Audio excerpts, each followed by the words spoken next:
কৃষকের স্বার্থে চাষিরা লড়ছে, লড়বে। আমরা শস্য বিমার টাকা পেলাম না কেন? এডি অফিসের জবাব চাই। আরে জবাব তোমায় দিতে হবে। আমরা পরবর্তী পদক্ষেপ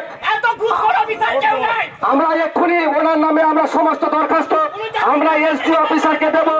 আমরা হচ্ছে ডিএমও বঞ্চিত হব, অথচ বিঘার পর বিঘা ধান নষ্ট হয়ে গেছে। আমি বললাম যে আমি 5 বিঘা জমি ধান চাষ করেছি, আমি পেয়েছি মাত্র 50 কেজি। বলুন তো ওই 5 বিঘাকে জমিকে পরিষ্কার করতে আমার বিঘায় 5,000 টাকা করে লেগেছে, 5 মাসে 25,000 টাকা।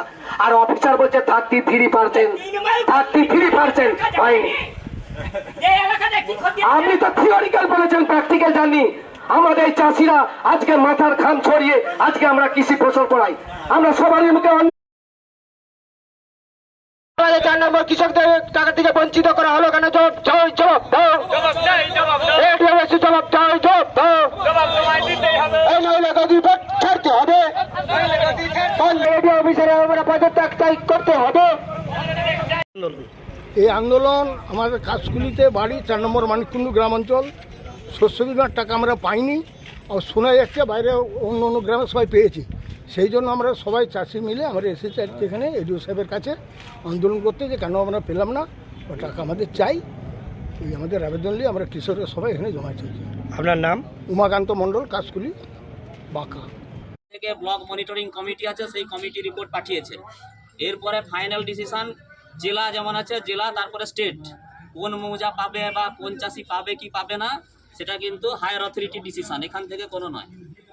ঠিক আছে, অতএব এখানে ব্লক লেভেলে কোনো সমস্যা এটা নিয়ে নেই।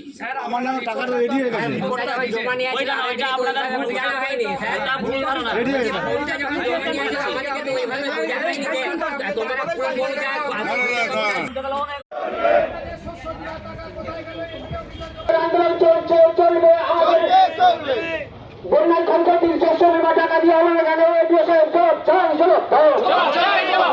জবাব তোমায় দিতে হবে, তোমায় দিতে হবে।